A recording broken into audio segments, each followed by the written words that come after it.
hanya Kau milikku di surga. Sekalipun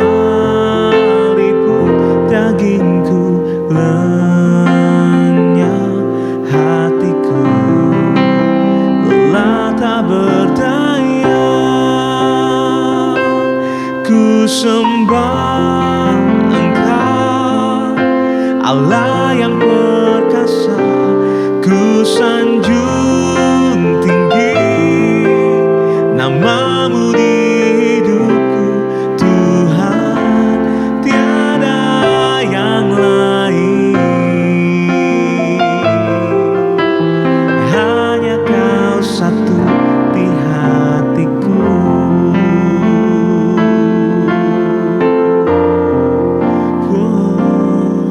Selain Kau tiada yang lain.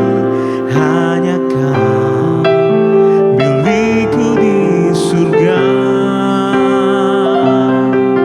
Sekalipun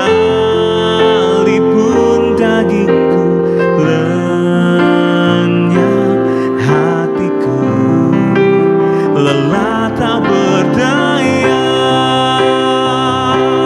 Ku sembah Engkau, Allah yang perkasa.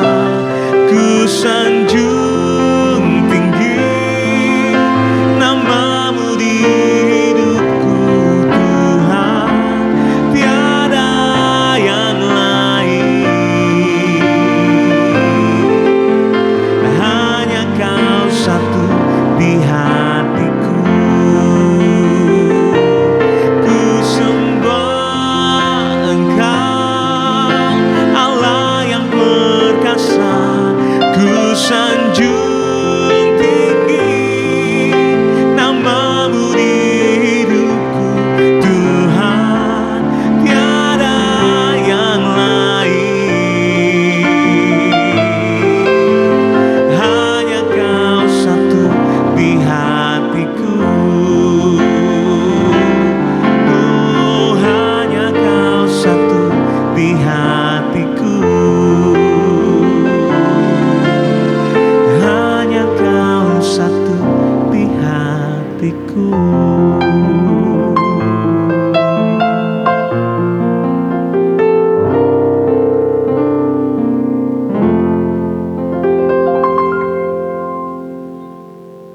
Shalom Bapak Ibu sedang kasih Tuhan, kita berjumpa pagi hari ini dalam acara Renungan Harian.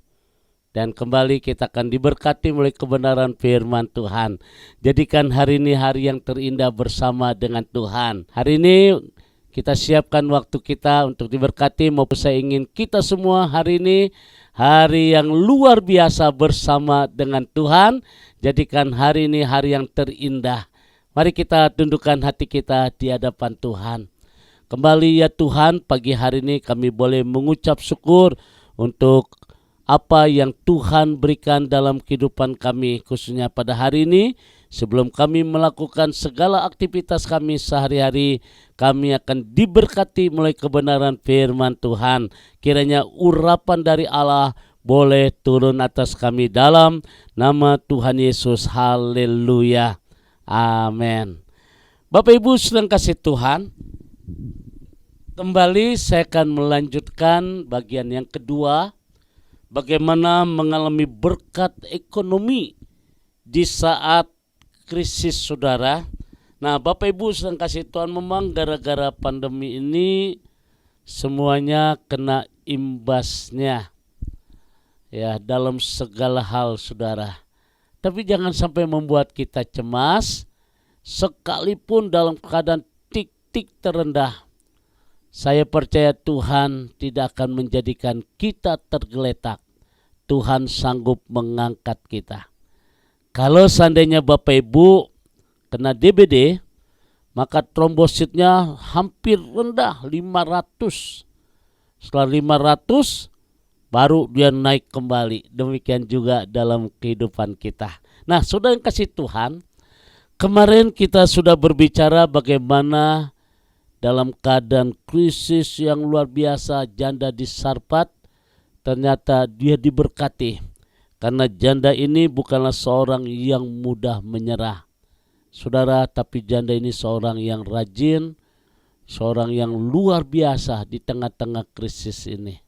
Dan hari ini saudara, kita perhatikan di dalam ayat yang ke-13 bagaimana janda di Sarfat mengalami berkat-berkat Tuhan di tengah-tengah krisis.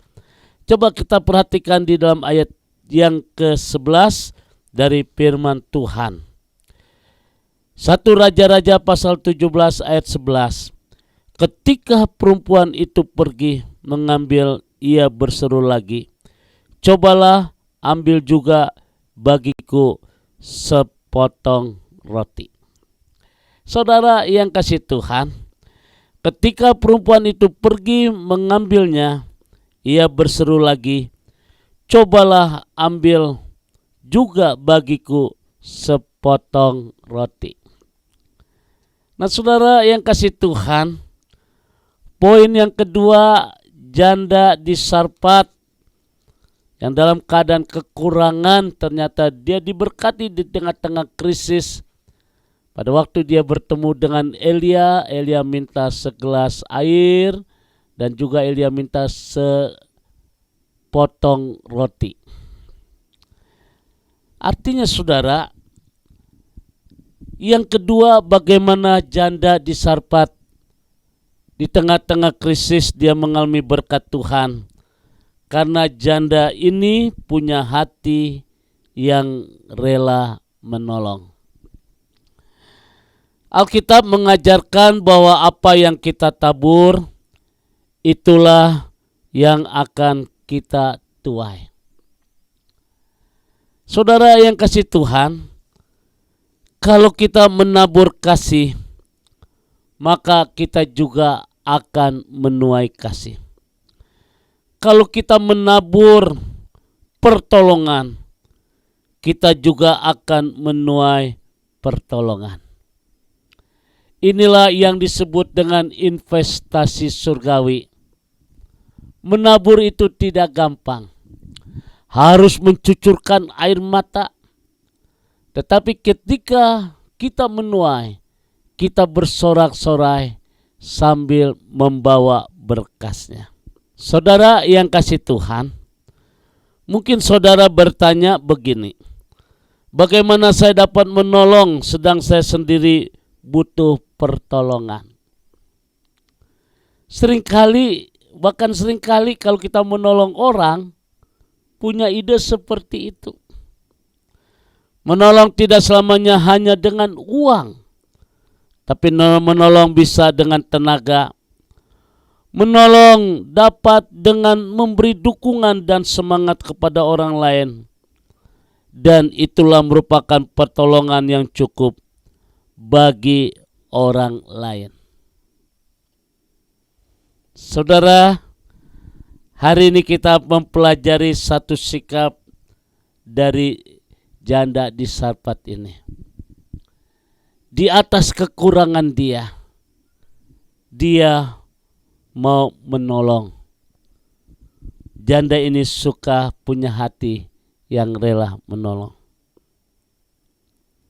Oleh karena itu, pagi hari ini adakah sikap hati kita yang rela untuk menolong bagi orang lain?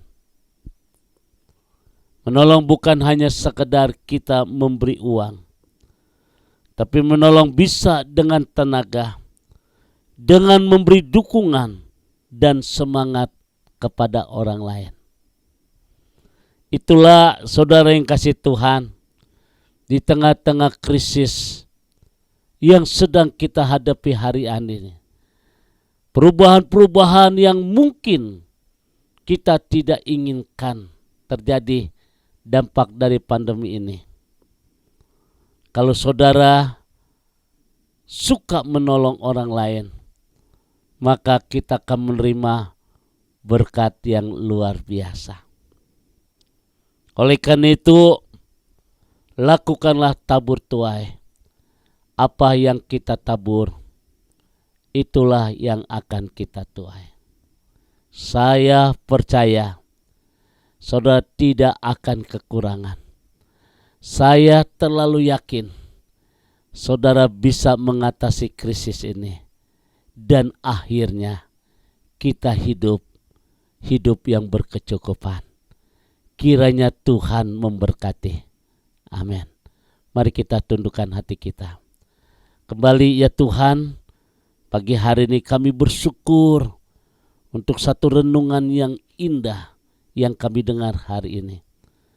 Bagaimana kami melakukan apa yang baik di dalam kehidupan kami. Kami berdoa Tuhan dalam nama Tuhan Yesus. Kami siap membuat investasi surgawi, yaitu tabur tuai.